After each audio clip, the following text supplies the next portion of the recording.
morning, everyone. Welcome to episode 31 of Tiny ADHD Superpower Knowledge series. Today's topic is we're going to delve into more on ADHD and timelessness or time perception dysfunction. So time blindness is what is officially called, but I'll be using the term timelessness because I think it's funnier and people do use that word. So ADHD, according to Dr. Russell Barkley in one of his 2023 videos, he commented that ADHD is the only condition that has such a hard time managing the time perception. Sorry, I'm crying because of the wind. And time management. People with ADHD have problem with the internal sense of time to guide their behavior. Time escapes them, especially when they're hyper-focusing.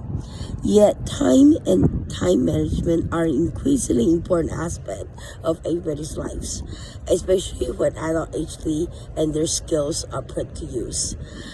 As you grow older, life demands you to be more responsive and active in your time management skills. Therefore, people with ADHD become increasingly impaired in the situations and settings where time management is high. Continuous practices is the only way for ADHDers to achieve these milestones and get better and better in managing your time, in my opinion. I have tried everything, almost everything, but it comes to practice. In the same video, Dr. Barkley also said that ADHD people don't anticipate the future and don't prepare for materials ahead of time.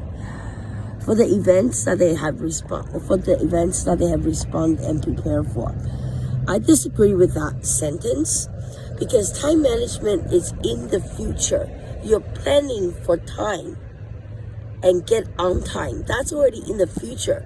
So the sentence does not make any sense. When they don't anticipate the future, then they don't have any time management. I mean, everybody anticipates the future.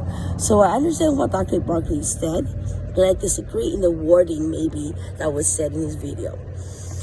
I am notorious at time management dysfunction. I gotta say that. I have time management issues throughout my whole entire life. I lose sense of time since I was a kid, playing outside, making my mom wait to give me food, lunch, and she still complains about it till today, and I'm fucking 42, for God's sake. I introduced some time management methods in my previous episodes, episode 12 and 28, and my dysfunction in time perception has become better and better through my continuous self-reflection, and that's what's important for you guys as well. In this video, I will reintroduce some of these methods that I find extremely useful. It helped me overcome some of the most time management dysfunction that I exhibit as an ADHDer. So, break down your daily tasks by 2-hour blocks. Think about work breakdown structure, which is used mainly in business world and project management. Since ADHDers tend to lose track of time, most often forget to take a break in between, like me. And sometimes 4 hours, 6 hours, I'll be sitting in the same spot working, It is extremely important to give yourself a little break. Digest everything that you have read and just take some time away from it. It might help you integrate your information more effectively. Sorry, I'm crying because of the wind. For me, it includes a cigarette break, which is not really healthy, but it helps my mind rest a little before tackling the next task. When hyper-focusing, there is an event that you have to get to. Make sure you set your alarm to 1 to 2 hours before the event, calculating the travel time into consideration. And instead of snoozing the alarm, set the alarm initially to go off every 10 to 15 minutes, which means you got to be setting 8 alarms in 15-minute periods.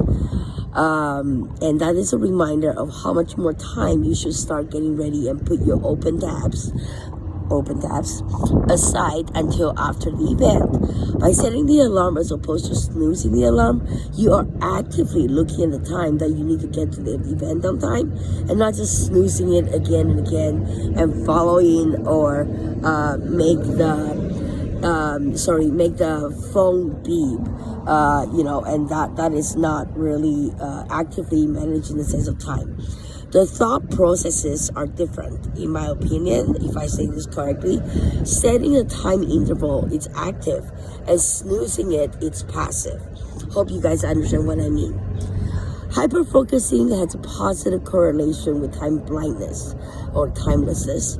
So it's important that you set aside your hyper-focusing time when nothing and no one will stand in your way, such as getting to an event, doctor's appointment, interviews, this and that, whatever. Don't set it when you're hyper-focusing.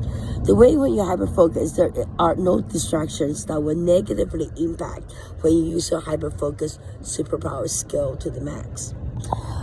I'm crying again. There are ADHD targeted AI calendar apps that can help you organize your day.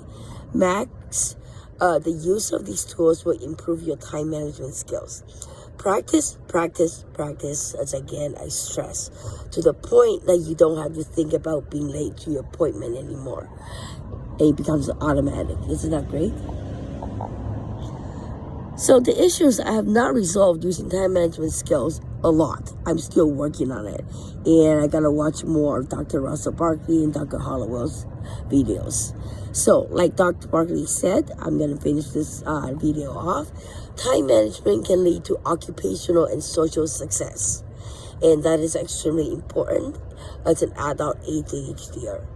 There will be more episodes on the timelessness when we get more in-depth about the solutions to timelessness in ADHDers. A lot of the materials I get are from different sources, and the sources are under the description if you want to look up more. That's it. 明天见. Bye-bye.